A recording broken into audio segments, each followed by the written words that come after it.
Hello, everyone. Hello, hello, hello. Before I forget, if you want to flip off your cell phone, that would be lovely if you have to do that. Thank you. So good evening and welcome to the Harry Ransom Center. Tonight we are very pleased to welcome Nigel Cliff, who will be speaking on the role Shakespeare played in constructing American history, American identity, and how tensions over this ignited in 1849 with the riots at the Astor Place Theater in New York City. Tonight's talk is part of an ongoing series of public programs connected to the 400th anniversary of the death of Shakespeare this year. I invite you to pick up a calendar in the lobby after tonight's program and join us again in the next week for our discussion with Professor Andrew Carlson on Shakespeare's texts and performance, and each Thursday in May for our Shakespeare film series. Please do check those out. I have to confess, I first read Cliff's book, The Shakespeare Riots, several years ago with a little bit of reluctance. And after years of studying theater history, and those of you who have been there, you know why.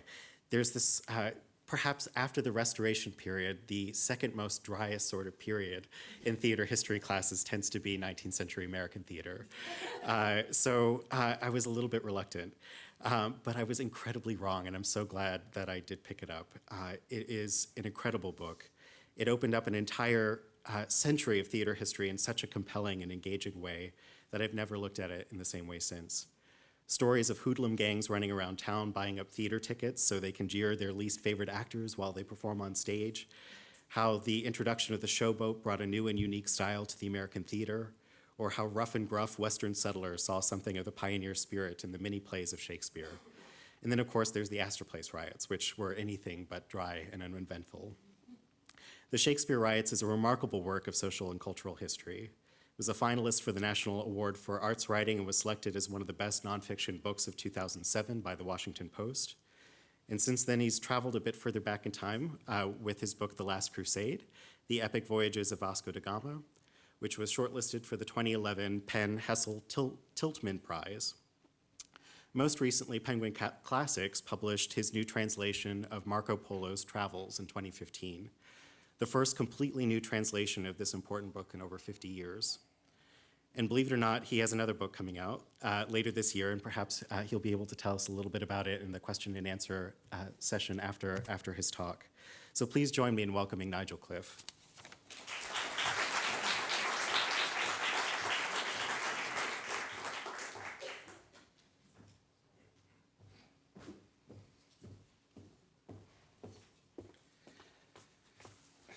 Hi, thank you so much for coming, and thank you, Eric, for that introduction, which is going to make this speech a little bit harder to live up to.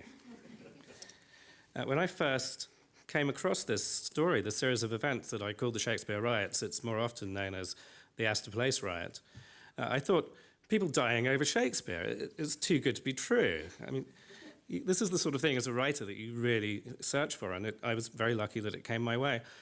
But as I went on with the research, I discovered there's more to the story than Shakespeare, but it wouldn't exist without Shakespeare, so I think it is reasonable to call it the Shakespeare Riots. The basic facts are these. In May 1849, England's foremost actor was performing Macbeth in New York when a third of the audience started chanting, "Down with the English hog," and drove him from the stage with a barrage of apples, eggs, potatoes, lemons, lumps of wood, an old shoe, bottles of stinking asafoetida, and 3 wooden seats. 4 days later, he tried again, but a mob attacked the theatre with such fury that the military joined battle with them and shot at least 25 dead. Standing up here, I'm glad times have changed. But tonight, I want to take you back to an age before professional sports, when theatres were the great raucous gathering places in every town, where the people's voice was louder than the elites and the gods could sit in judgment on the wealthy folk below. And I also want to explain why that American age saw the zenith of bawdolatry, or the idolization of Shakespeare as a master spirit, and how it was that his universal appeal provoked the most lethal of all theatre riots. It seems particularly odd that Shakespeare was so popular in America when the United States and Great Britain were either at war or constantly threatened to be. Some of us tend to forget that hostilities didn't suddenly disappear at the end of the Revolutionary War. There was the little matter of the Second Anglo-American War, the War of 1812, when you may remember that English soldiers burned down the White House. And even after that, America and Britain remained, if not exactly enemies, then, I don't know, frenemies maybe, cousins divided by more than a common language. Territorial disputes and global rivalry were part of it, but another reason for the rancor was that English writers had discovered they could make a tidy sum of money by insulting America. Worst of the whole bunch was Fanny Trollope, who moaned endlessly about American table manners, American parties, American conversations, American consumerism, and above all, the American fondness for chewing tobacco and spitting out the results. Trollope called her book Domestic Manners of the Americans, and the thrust was they had none. I do not like them, she declared of Americans. I do not like their principles. I do not like their opinions. I do not like their manners. The essence of the book is really nice country, shame about the people. Now, there were some old money patricians in the eastern cities who saw much sense in what Mrs. Trollope said, but the vast majority were outraged. Americans, in Washington Irving's words, were exquisitely alive to the aspersions of England, and nothing stung more than taunts that they were uncultured upstarts. Mrs. Trollope was exhibited in a waxwork museum as a goblin and blown up in satires, cartoons, and even a quick-step. She did not succeed among us, the Cincinnati Gazette said, running with the possibilities of her unfortunate name. Her whole appearance and conduct corresponded with her name. The upshot was that mainstream Americans and the so-called respectable English loathed each other with what one writer, Captain Marryat, called a deep, irreconcilable hatred. And yet, any American who went to the theatre, which was most people, had to put up with the fact that the American entertainment world was still run by the English. When I read back in the memoirs of actors from the time, I was really amazed by how many English troops ended up in America and the lengths they went to find an audience. In 1831, for instance, a strange little craft appeared on the Mississippi, a white pine raft with a ridge-roof shack on its back that looked rather like the rough boats called arks that pioneers knocked together to float themselves to their new patch of land. This one was missing a pen for its family's pigs and chickens, though the shack was a little larger than usual, and there was a flagpole flying a pennant poking through its roof with a few letters appliqued in red. They spelt theatre, for this was America's very first showboat. The floating theatre was the creation of the Chapman family troupe. The Chapmans had been well-known theatre folk back home in England, but the London stage was hopelessly congested, leaving them constantly on the edge of bankruptcy, and they set out for the Golden Yonder. Hauling the raft against the mighty current was back-breaking work, and occasionally they had to fire a round of buckshot to fend off outlaws and pirates. But it also gave them a direct line into an untapped and ever-growing market. Wherever they moored, an audience made its way by foot, wagon, or mule, and paid 50 cents a sack of potatoes or a side of bacon to cross the gangplank. The Chapmans were entertainment pioneers, but they were not unusual for being intrepid or for being English. Wherever there was an audience in America, there were English actors and English managers setting up theatres in a pig pen or a room above a brewery, or building theatres for the season and moving on. Half a century after independence, the American entertainment business was still virtually an English monopoly. Increasingly, there was a price to pay, not just the risk of yellow fever or malaria, or being cut up by the Indians or eaten by wolves, which happened to several of their predecessors. But whenever an anti-English feeling ran high, posters would go up calling on patriots to pelt the slanderer off the stage, and crowds 5,000 strong would batter down the doors and the windows of the theatre, throw coins, fruit, and eggs at the stage, and shout, "Off, off, go back to England." But most of the time, Americans simply took English actors for granted, like Italian waiters or Irish labourers. This was the state of affairs when a 14-year-old boy ran away from his Philadelphia home to seek his fortune on the stage. Edwin Forrest was a born actor, and he expected great things, but he soon found himself performing in conditions where it was hard to hear the play at all, let alone spot a talent. In makeshift theatres with leaking roofs where the audience put up umbrellas on rainy nights, or a hotel landing shared with passing guests, or one night when there were no candles in the dark. He lost his nerve and ran away to the circus, but a shrewd supporter tracked him down and put him on the boat to New Orleans, And there, among the deckhands, gamblers, and fighters on the docks, he found an audience. At 18, Forrest was all muscles and fire. He had a magnificent physique born of working out every day of his life, and a thunderous passion that made women faint. Here was an actor who was one of them, an actor for the America of Andrew Jackson, a patriotic, self-taught giant from the backwoods. Things went downhill when Forrest challenged the English manager of the New Orleans Theatre to a duel over a 20-year-old beauty from Charleston and ran away to spend several months living with the Choctaw tribe. But eventually, Forrest found another audience that adored him just as much on the Bowery, New York's great working-class entertainment strip. The Bowery was home to the famous Bahoys, with their, at least I think that's how you pronounce it, I've never quite known, but with their soap sidelocks, stovepipe hats, and muscular chests thrust through unbuttoned red shirts. And their gals, who sent up the latest fashions by dressing in spectacularly clashing colours, necklaces that looked like they were threaded with Christmas decorations, and hats stuffed with fake fruit. Bahoydom was America's first youth culture, and Forrest became their hero. Far beyond the Bowery, Americans who hungered for a national culture suddenly saw in him the chance to rid America of England's cultural hold on its old colony and allow the nation to forge its own style. The war for the country's emerging self-image was still being fought, and American culture was there for the defining. Well, the oracle had been found, but what was the message? The answer was, like the Chapmans and the other frontier troops, Forrest became most famous for playing Shakespearean roles, the great roles Othello, Lear, and Macbeth. In 19th century America, there was no getting away from bawdolatry. Literature, philosophy, and thought are Shakespeareized, said Emerson. His mind is the horizon beyond which at present we do not see. Our ears are educated to music by his rhythm. Once Emerson went further and suggested that if there were aliens, they undoubtedly called the earth Shakespeare. But Shakespeare wasn't confined to educated circles. He was quite literally everywhere. In the 1830s, the 25-year-old Alexis de Tocqueville was astonished to find the bard in the recesses of the forests of the New World. I remember, he wrote, reading the feudal drama of Henry V for the first time in a log cabin. Jim Bridger, the greatest scout, trapper, and Indian fighter in the far west, owned a copy of Shakespeare, and Bridger was illiterate. He exchanged a yoke of cattle for the precious volume and hired a boy to read the plays for him for hours at a time. Soon he knew the speeches off by heart, and he'd reel them off around the campfires of the West, spicing them up every few words with an oath of his own. Even itinerant English actors were surprised by how far the Shakespeare craze went. They rumbled on their carts past mountain peaks, canyons, and mines, and whole towns named after the bard and his characters.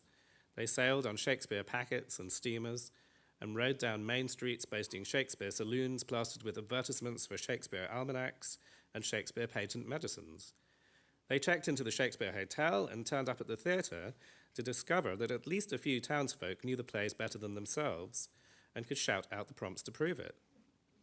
Sometimes a local would ask to try his hand at playing a favourite character, and he'd throw a spangled cloak over his boots, pistols and spurs, scrub on some whiskers with a burnt cork, and go on as Shylock or Richard III with his friends roaring their approval. Some spectators became so wrapped up in the action that they forgot they were watching a play at all. In Albany, a canal boatman was enraged by Iago's scheming. "You damn lying scoundrel," he roared. "I would like to get hold of you after the show and wring your infernal neck." This was really a revelation to me when I started researching this book. Nothing remotely similar was going on in England at the time, as far as I can tell from the record. Shakespeare was played everywhere, of course, but London was in the grip of a craze for lurid melodramas and wild animal acts. Even Queen Victoria managed to go 6 years without seeing a Shakespeare play. And I found little or no evidence that working men and women took Shakespeare to heart. On the contrary, more typical was Charlie, a hard-working newspaper boy who lived off St. Martin's Lane in Covent Garden and whose views on the theatre were recorded by the engineer Charles Manby Smith. He looks upon the drama, which he calls the drama, as the grandest of all our institutions, and he has very original ideas on the subjects of plays and acting. He knows, as he says, lots of tragic speeches and spouts them to his brother Billy as they lie awake in bed, sometimes dropping off to sleep in the middle of a soliloquy. He knows, of course, that Hamlet is first rate, and Macbeth the same, but his sympathies go with that little pig-tailed tar in the shiny hat who, hitching up his canvas trousers with one hand and shaking a short, dumpy cutlass in the other, hacks and hews his way through a whole regiment of redcoats who surprise him in the smuggler's cave and gets clear off, leaving half of his adversaries dead on the stage. Well, if that was happening in England, what on earth was going on over here, on this side of the Atlantic? One answer, I think, is that America in the 19th century was in love with public speaking, with oratory, on the stump, from the pulpit, in the Senate. Words, as a largely Protestant country knew well, were the most powerful weapons in the world. They could rouse pilgrims to cross an ocean, inspire a revolution, and change the course of a continent. Americans and immigrants alike learned Shakespeare from school teachers and traveling elocutionists who drilled their pupils to declaim the great soliloquies. And they became the stuff of everyday speech. A newspaper report of a domestic assault, a gunfight between rival land claimants, or a dispute between heirs was scarcely complete without a reference to Othello, Macbeth, or King Lear. When Mark Twain wrote about his years as an apprentice pilot on a Mississippi steamboat, one of his most vivid memories was of his master's passion for the bard. He would read Shakespeare to me, Twain recalled, not just casually by the hour, but by the hour, when it was his watch and I was steering. He did not use the book and did not need to. He knew his Shakespeare as well as Euclid ever knew his multiplication table. I wonder whether the frontiersman's exuberant language didn't also have more than a little in common with the outreaching Elizabethan tongue. Both were young and free, robust but flexible, coarsely seasoned, and continually expanding to encompass a brave new world. Yet, I think there was also something beyond mere familiarity that attracted frontier audiences to Shakespeare. And from my research, I think it was this. 19th century America was an unprecedented experiment in building a new society from the ground up, and its pioneers were faced with fundamental questions. How far could individual freedom be cultivated before it started to encroach on the rights of others? To what extent would the human propensity for evil unmask itself if unchecked by laws? Shakespeare seemed to offer answers, or at least raise the questions, in stories that were as big and strong and bold as the West itself. That must be why the plays that most struck a chord with New America were the great tragedies, in which Macbeth and Lear warn about the perils of ambition and the price of guilt, generational conflict and the complacency of power, and Hamlet struggles to keep the flame of moral integrity alive in a shady world. Shakespeare's age, after all, confronted many of the same issues the pioneers faced, the loss of old religious certainties and the challenge of the unknown. When one ranch hand heard the Dogs of War speech from Julius Caesar for the first time, he was knocked over. "Gosh," he cried, "that fellow Shakespeare could sure spill the real stuff. He's the only poet I ever seen what was fed on raw meat." With their message that we make our world ourselves and our character, with the message that we make our world ourselves and our character and choices determine our fortunes, they were epically human plays for an epically human world. James Fenimore Cooper called Shakespeare the great author of America and declared that Americans had just as good right as the English to claim him for their countrymen. And some went further and claimed William Shakespeare as an honorary American citizen. The new world, they insisted, embodied the bard's spirit better than his own country. By the time he turned 30, Edwin Forrest was the wealthiest actor in the world and the undisputed king of American popular culture. There was only one challenge left to prove that he was the greatest living actor. That meant pitting himself against the best, and there was only one place to do that, which was London. So he set sail in 1836, with his fans following him down the New York harbor in hired boats, and that October he thudded onto the stage of the Theatre Royal Drury Lane. Forrest turned out to be just what London's jaded audiences had been looking for. He'd put in years of study to make up for his patchy education, but it was his arresting stage presence, his startling way of plunging from savage fury to dewy-eyed tenderness, and above all, his sheer brawn that astonished them. His figure is cast in the proportions of the Farnese Hercules, the Atlas sighed. He was almost too muscular, it added, but his head and neck are perfect models of grandeur in the order to which they belong. The Sun's review was most revealing of mainstream London's tastes. Forrest, it acknowledged, was not, strictly speaking, a classical actor. He was not burdened with refined sensibility, which none but the select few can understand. Far otherwise, he gives free play to those rough natural passions which are intelligible all the world over. If anyone could revive the half-extinct taste for the drama, the newspaper added, he was the man. This made uncomfortable reading for the man who believed he was the first actor of the age, William Charles Macready. The stub was intentional because Forrest's debut had been orchestrated by Macready's nemesis, a frivolous impresario named Alfred Bunn, who then dominated the London theatres.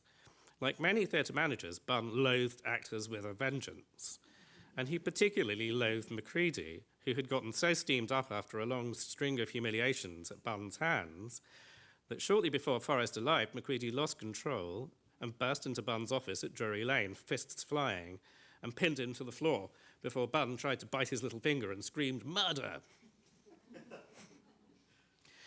Macready had been born into a provincial theatre family, but educated for better things, for the law, until his father went bankrupt and he was forced to tread the boards. He soon discovered that the status of actors had not improved much since they were included in the 1572 Act for the Punishment of Vagabonds, which sent Shakespeare and his contemporaries scurrying for the cover of royal patronage. Or since the 17th century Commonwealth, when one Roundhead called actors the very dregs of man, the shame, the blemish of our English nation, the very instruments of sin and Satan. Drunkenness and vice still hung round the stage door. Performance standards were abysmally low, and Macready's morose and impatient temper was sorely tried by the nightly degradations. What are players? He asked himself in his diary, and he had the answer ready. The refuse of trades, discarded servants, in short, idle persons from every low stage of society. They are low men of low extraction, uneducated and unrestrained in their naked baseness by any moral or gentlemanly feeling. Tormented by social insecurity, Macready devoted his life to raising the standards and dignity of the English stage. He practiced every day to scrape away the declamatory style he'd been taught, tying his hands together and standing against a wall while whispering bursts of rage, or watching in mirrors to make sure he wasn't striking a pose. He sat up all night studying Shakespeare's plays and eventually managed to restore nearly all the texts, which had been sunk beneath 2 centuries of rewriting that turned Romeo and Juliet into a Roman toga piece, inserted comedy sailors into the Tempest, and gave King Lear a happy ending. But however hard he tried, it was never enough. An English actor could never earn the rank of a gentleman and be received at court. Humiliation made Macready a political radical, and ironically, given what would happen later, he dreamed of emigrating to America. Either because of that, or because he was on best behaviour following his now notorious fight with Bunn, Macready welcomed Edwin Forrest to London with unusual warmth, calling on him repeatedly and inviting him to his home to dine with his friends, including his dearest friend, Charles Dickens. Another of Macready's friends, a popular ballad singer, had a beautiful and coquettishly forward 19-year-old daughter named Kate, and for the first time Forrest fell in love. He patriotically did everything he could to resist, including trying to get it out of his system by leaving on a spectacularly carnal grand tour of Europe. But they married in June 1837, the same week the 18-year-old Victoria was enthroned as queen. Before he left England, Forrest wrote to his mother that Macready had behaved in the handsomest manner toward me and had extended to me many delicate courtesies and attentions, all showing the native kindness of his heart and great refinement and good breeding. 6 years later, he had the chance to return the favour when Macready set out on his own tour of America. Forrest threw the Englishman a huge party at his large Chelsea townhouse with its first folio of Shakespeare in pride of place on a velvet-lined stand in his library. And Macready told his diary that he liked Forrest very much. He appears a clear-headed, honest, kind man. What can be better? It all seemed very jolly, and the two men got together several times. But soon enough, things started to go badly wrong. Wherever he went in America, Macready was disconcerted to find Edwin Forrest already encamped in the rival theatre in the same town, as often as not playing the same character in the same play. In the interval since Forrest's visit to London, relations between Britain and America had broken down. Dickens was part of the problem. Following in Fanny Tromp's footsteps, he had first published a scathing travelogue called American Notes that sent America apoplectic, and then a novel, Martin Chuzzlewit, that caricatured Yankees so unsparingly that he started receiving transatlantic hate mail. At the same time, America and Britain were again embroiled in territorial disputes. The crisis is at last on us, the New York Herald warned. The crisis involving questions of the annexation of Texas, the negotiations on the Oregon Territory, and probably war with Mexico and England. Forrest and Macready were now the two undisputed stars of the English-speaking theatre.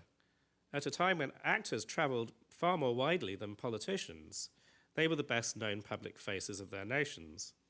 As Macready's tour reached the South, he began to realise that he was one side of a deepening argument over the future direction of American culture. Along with talk of a real war, the new culture war filled the newspapers. The majority came down on the side of Forrest, our great national tragedian.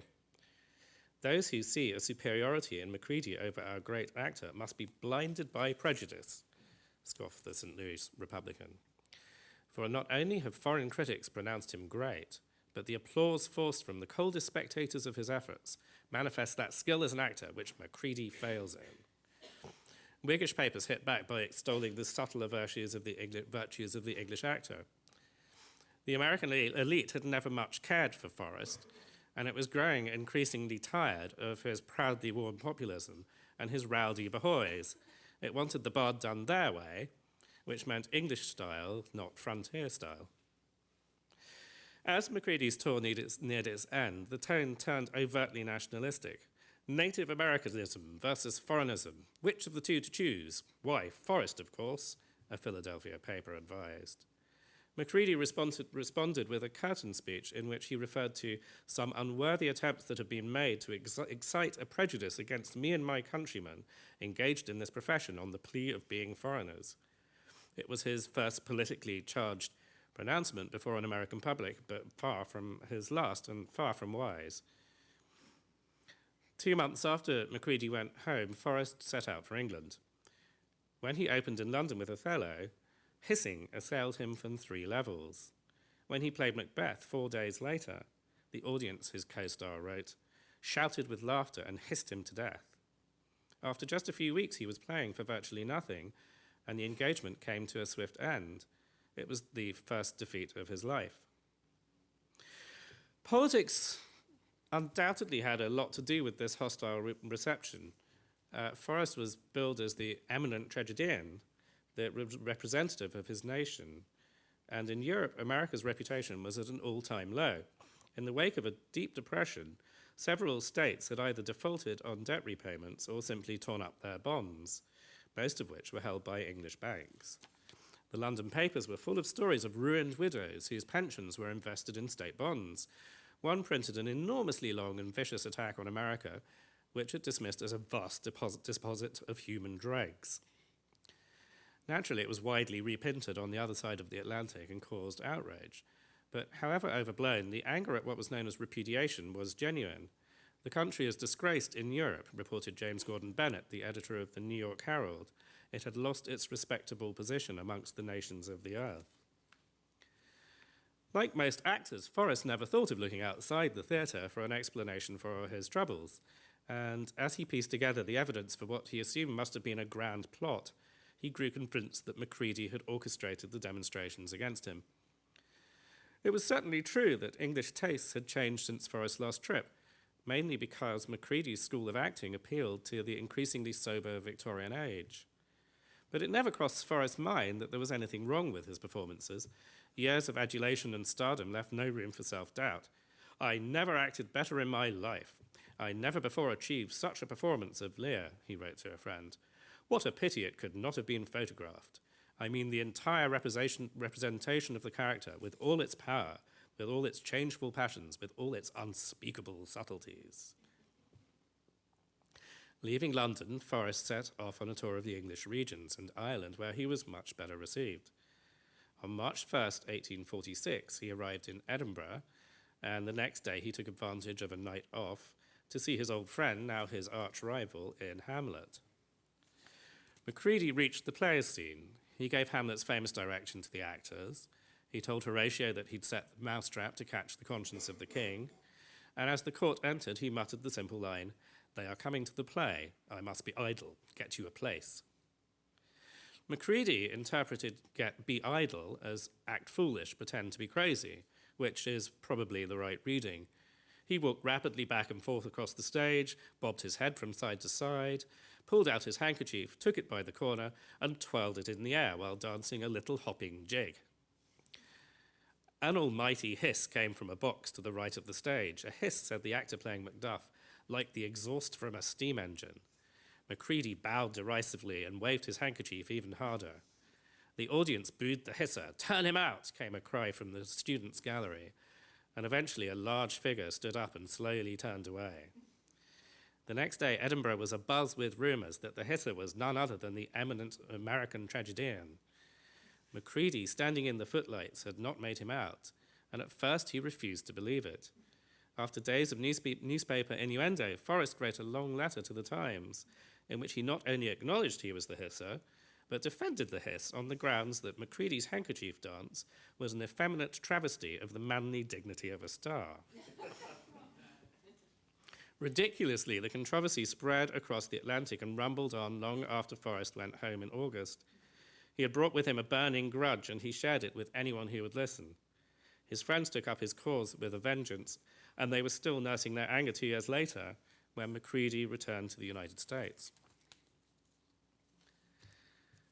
On his first day back in New York, Macready was hissed and jeered and pelted with coins and eggs.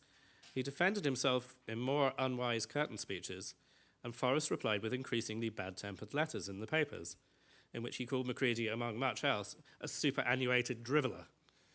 "Oh, Mr. Forrest," Macready exclaimed in his diary, after numerous outbursts at his rival's staggering and atrocious villainy, "I felt the blow he had struck upon his own head, but yet was uncertain how far the low class under his influence might be affected by it.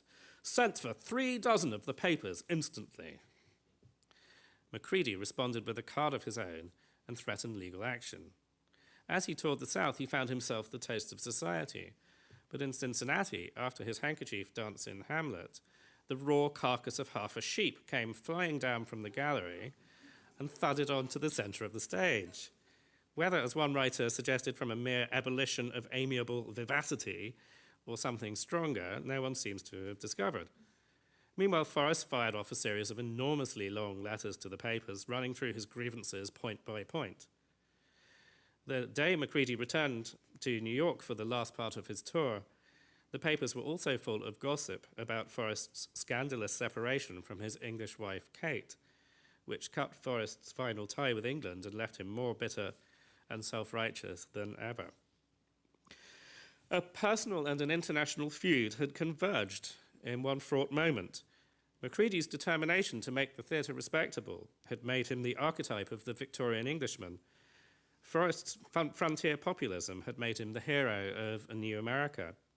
The predominance of the theatre had thrust both onto an international stage. The competitiveness of their profession had fostered a jealous rivalry, and years of being stars had excised a sense of proportion from both men. English abuse had worn America's patience thin, and American expansionism and indebtedness had raised England's hackles. Even Forrest's marital troubles had added to the crisis. Not least, America's conflicted relationship with its heritage had split the nation into 2 opposing camps, and both were determined to claim Shakespeare as their own.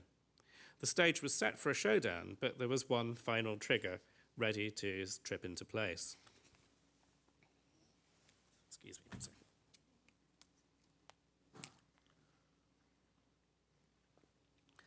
In 1849, New York was a city of 2 halves. 200,000 immigrants were arriving each year, half from Ireland, and the tide of humanity turned large tracts of the city into slums. As wages plummeted, nativism surged, and American and Irish youths formed themselves into rival gangs with names like the Plug Uglies and Dead Rabbits. But the one thing that united Irish and nativists alike was hatred of England and the Anglophile American aristocracy. Uptown in their brownstone mansions with their liveried footmen and elaborate dinners served on Sèvres porcelain, the elite was terrified that it was losing control of its city. 2 years earlier, they had abandoned the old theatres and built a temple to the drama in Astor Place, a soothing realm of velvet sofas, pearl opera glasses, and debutantes adjusting their ringlets at the end of each act. The strict dress code, freshly shaven faces, evening dress, fresh waistcoats, and kid gloves, which required the purchase of an expensive dress and thus the use of a carriage, was deliberately designed to weed out the hoi polloi. Macready was booked to open there on May 7th in Macbeth. That night, Forrest was announced in the same play at the vast Broadway Theatre. To Forrest's supporters, the Astor Place Theatre, which was also known as the Opera House, was a direct challenge to American democracy, and Macready's appearance was a golden opportunity to attack both England and the Upper Ten, as the elite were known, in one fell swoop. For the Englishman's opening night, Forrest's friends quietly bought up 500 tickets, applying for small numbers at each of the major hotels.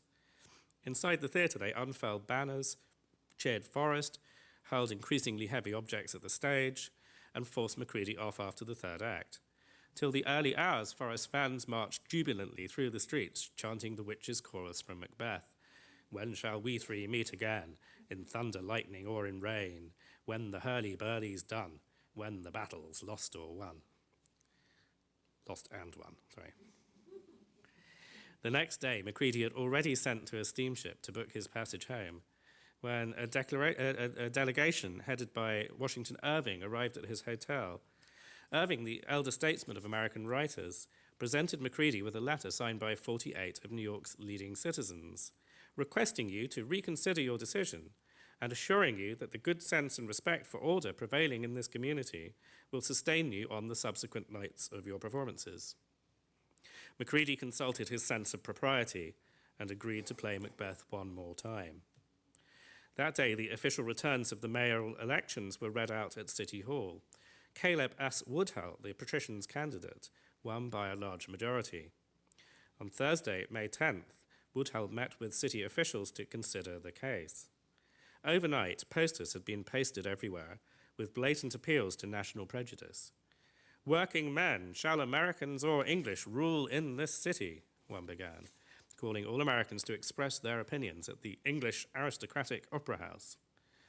Forrest's friend Isaiah Rynders, a notorious Democratic ward heeler, turned out to be behind it, and behind another poster that decried Americans as low curs and called on Englishmen to mount their own show of force at the theatre.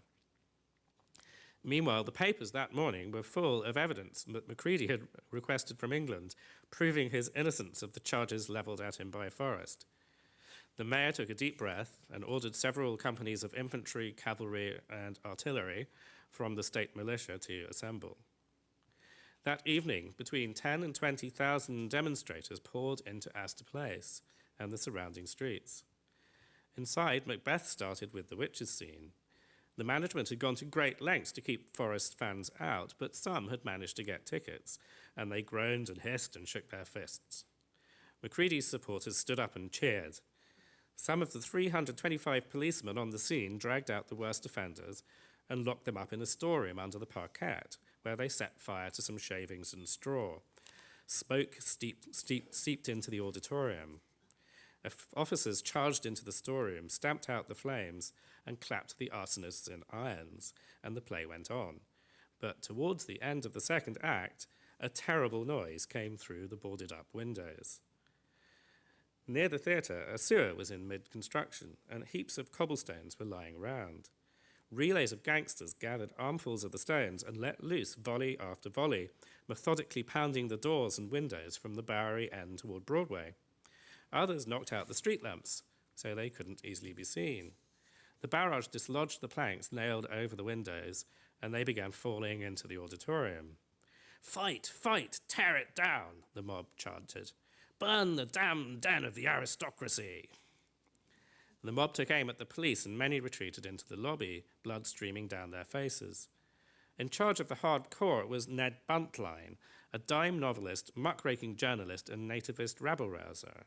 "Let's see Ned Forrest put through," he whooped to loud cheers. Buntline charged up and down, swinging a Roman broadsword, and his hoodlums hurled themselves at the entrance and burst the doors. A new squad of police charged out, but in the full-scale battle that followed, they lost control.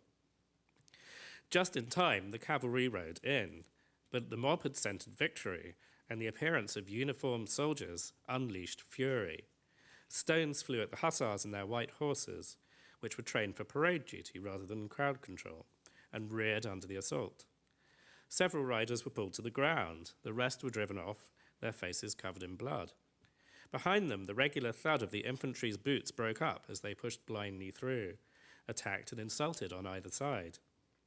The soldiers managed to get to the theatre, but the front rank was knocked down by another bombardment of stones, and they were carried bleeding inside.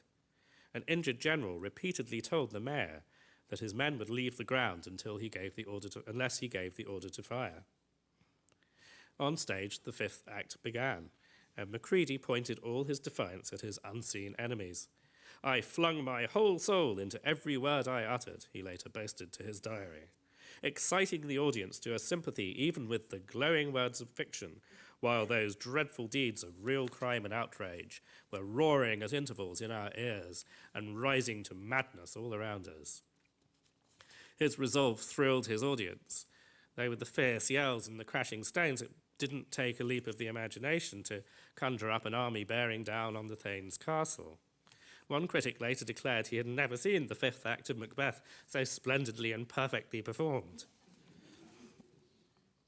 Macready came out for his curtain call, emphatically bowed his thanks, signalled his sympathy to the audience, and quitted the American stage. Outside, a fierce hail of stones rattled off the infantry's muskets and sent up a shower of sparks. Pistols flashed in the crowd. Finally, the city officials gave the order to fire. A sulphurous flare and the bullets flew. The rioters thought the soldiers were using blank cartridges, and they surged forward. The order to fire was given again and again. Smoke hung in the air, stinging the eyes. When it cleared, it revealed at least 25 people dead or dying, and well over 100 injured. The rioters carried their comrades through the streets to drugstores and saloons, vowing revenge. Macready, meanwhile, had slipped out in disguise among the departing audience and was driven from town. Throughout the night, mobs chased omnibuses and swept trains, threatening to hunt him down and kill him. The riots continued for 5 days, with mass meetings in City Hall Park and running battles between the troops and the Bahoys, until the elite finally took back control of its city. Macready escaped to England and retired 2 years later, relieved to be rid of his troublesome profession. Edwin Forrest's name was blackened by his role in the riot and by a scandalous 38-day-long divorce trial from Kate. His fans continued to worship him, but eventually time and tastes overtook him. The Bahoys disappeared into the Bowery's vaudeville and variety shows, while to audiences in the newly respectable theatres uptown, he was too much the matinee idol. One American critic summed up his style in the 1860s, I think, as the muscular school, the brawny art, the biceps aesthetics, the tragic calves, the bovine drama. The two men died 4 months apart, towering talents who were remembered for a riot that was only partly of their making.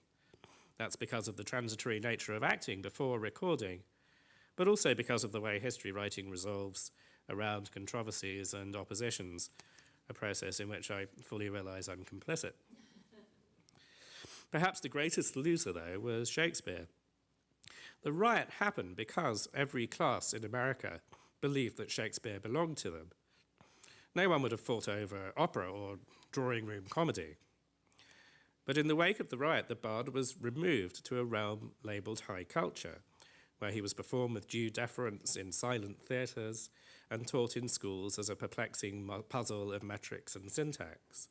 And everyone forgot that regular men and women had laughed and gasped at his plays 200 years after they were written.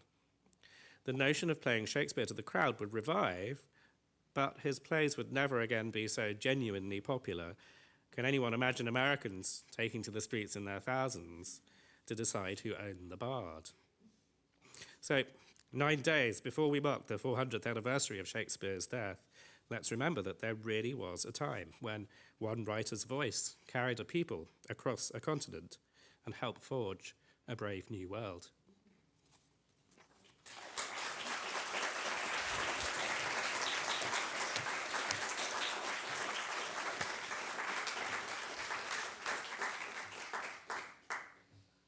There will be some time for questions.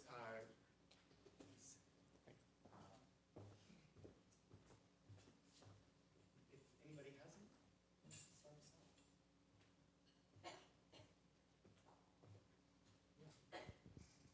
So, Thanks.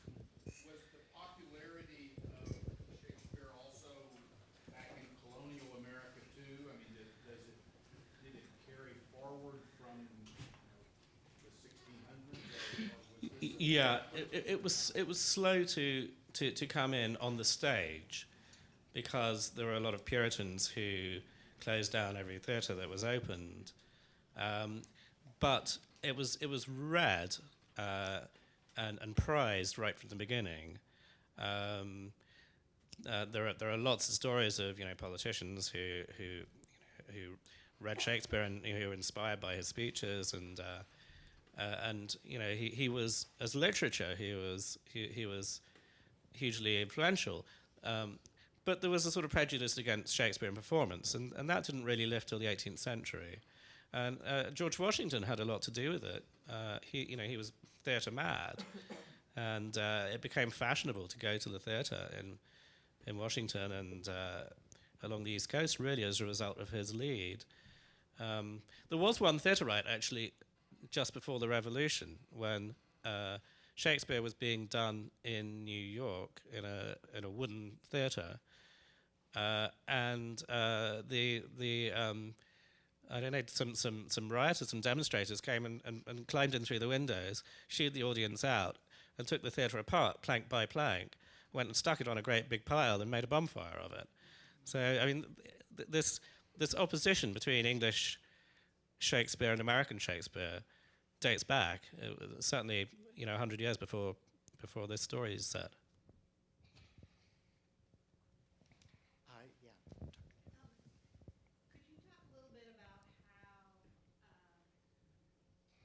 the riots were received in England?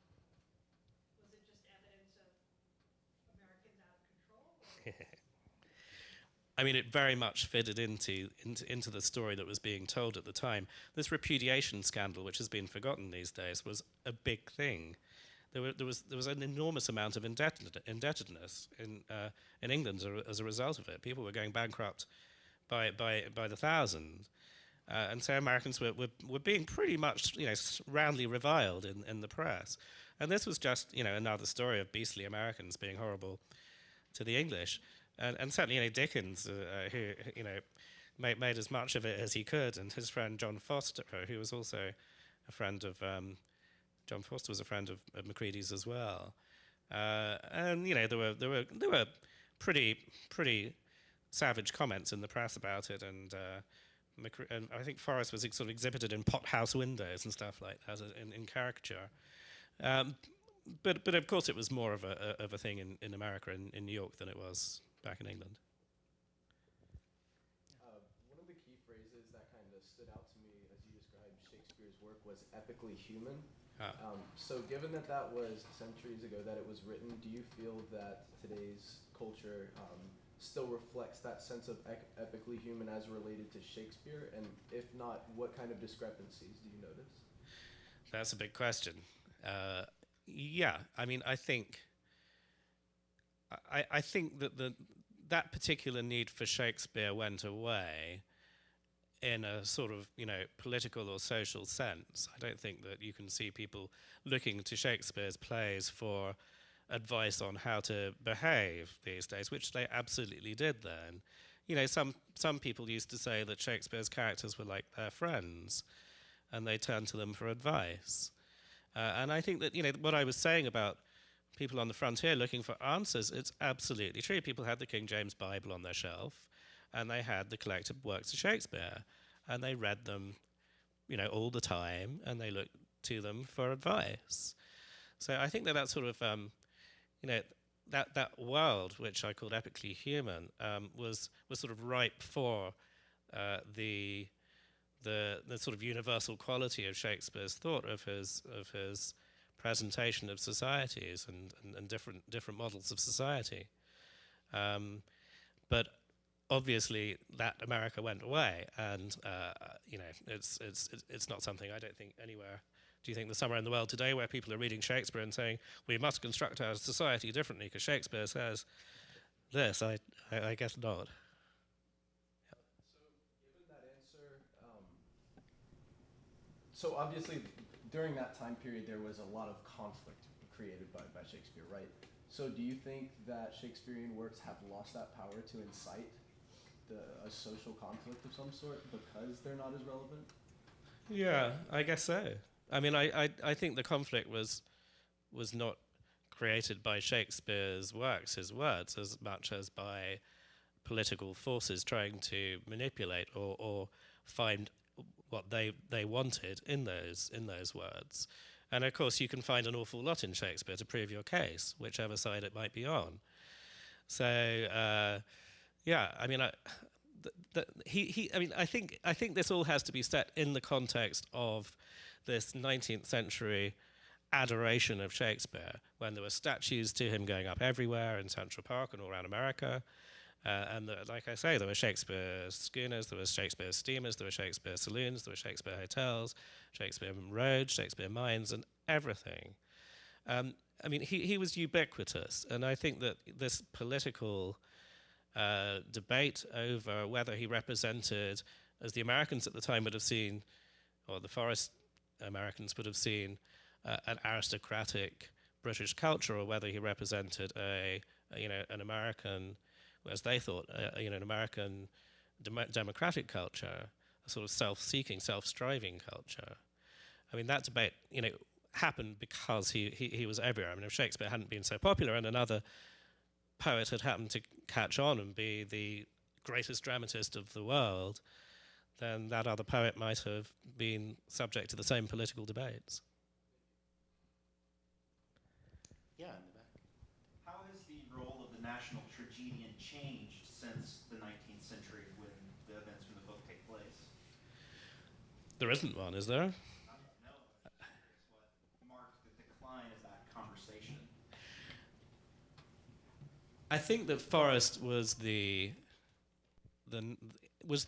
first American star and America's actor. He was the first actor to become a national star, a national celebrity, and it was possible to label him as America's greatest actor, America's actor, because of that.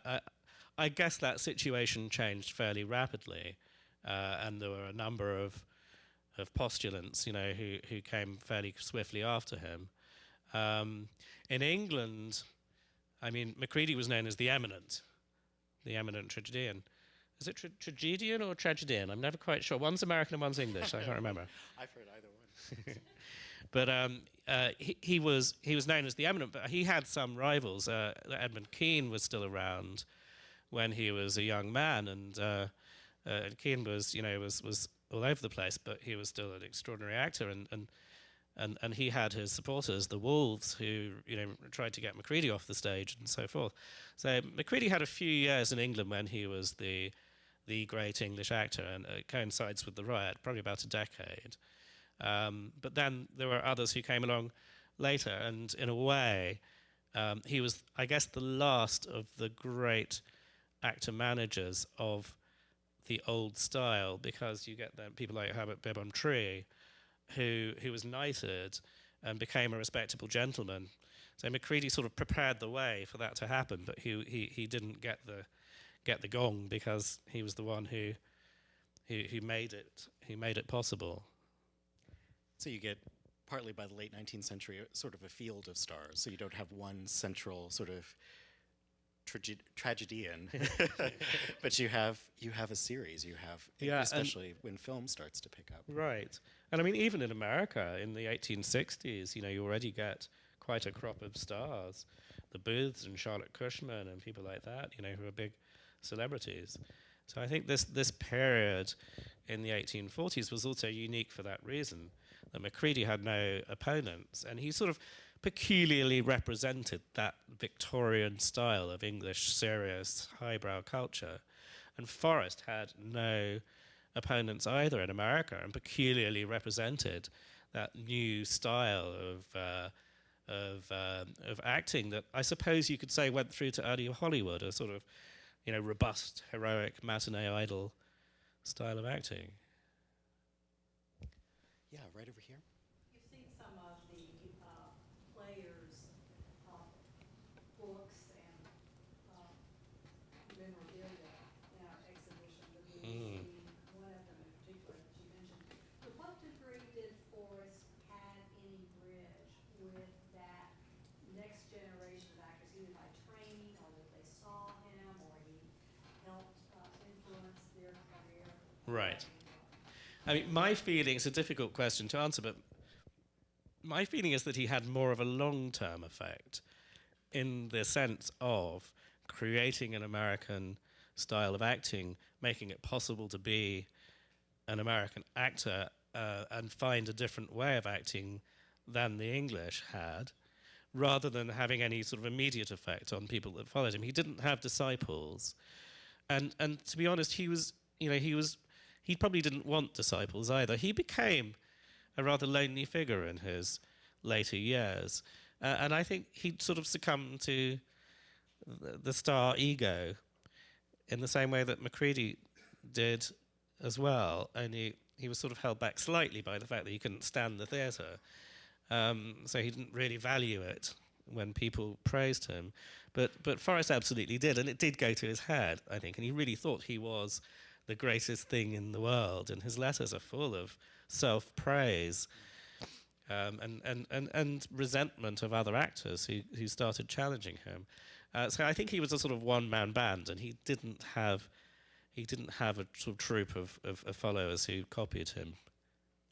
We have great examples of those letters in the Ransom Center collections, actually. Especially in those later years, you get the sense of resentment of people not remembering who he was or his gift, but also just the sort of loneliness actually that he's asking constantly for people to accompany him to his country estate. It's you get that sense, that shift. I have to see these letters. Yeah. But there are some rather sort of sad scenes of people. He used to stick on his costumes. He had all this. I mean, he loved the theatre. He was a man of the theatre, and he had all of these props and costumes and stuff. And he used to, put them on and go in his back garden with a friend and run up and down, doing his shows on his own when he was in his 60s and he couldn't get a gig. So, and a wild youth. Yeah. Any other questions? Well, thank you so much again. Thank you.